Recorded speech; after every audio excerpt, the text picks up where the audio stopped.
ఆధ్యాత్మిక సామ్రాజ్య చక్రవర్తి, త్రిమత ఏకైక గురువు, హిందూ ధర్మ ప్రదాత, సంచలనాత్మక రచయిత, త్రైత సిద్ధాంత ఆదికర్త, శతాధిక గ్రంథకర్త శ్రీ శ్రీ శ్రీ ఆచార్య ప్రబోధానంద యోగీశ్వరుల వారి పాద పద్మములకు నమస్కరిస్తూ ఈ శరీరం పేరు నాగలక్ష్మి, ఊరు ధర్మవరం.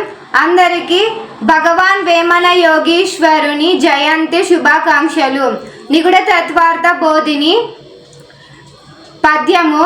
కృష్ణ పర్వమందు వృత్తికలైదుండు, కృత్తిలైదు పట్టి కృష్ణం రింగే, వెలియు కృష్ణలైదు వేమనం రింగెర, విశ్వదాభిరామ వినుర వేమ.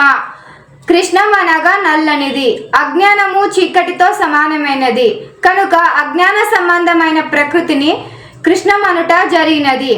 ప్రకృతి పంచభాగములుగా ఉన్నది కనుక కృష్ణమందు వృత్తికలైదుండు అనడం జరిగినది. వృత్తికలైన ఆకాశం, గాలి, అగ్ని, నీరు, భూమి నుండి తయారైన శరీరము 5 భాగములుగా ఉన్నది కనుక శరీర 5 భాగములను కృత్తులనుచున్నారు.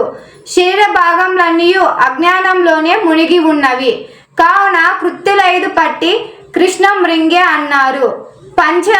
పంచేంద్రియములను ఆవహించిన పంచ అజ్ఞానములనే వేమన అణచివేసి శరీరం నందు జ్ఞానజ్యోతిని వెలిగించాడు కావున వెలయ కృష్ణలైదు వేమనం రింగే అన్నారు.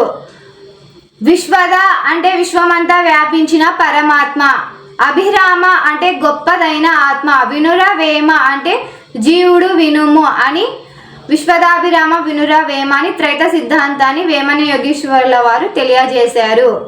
అందరికీ వేమన యోగీశ్వరుని జన్మదిన శుభాకాంక్షలు.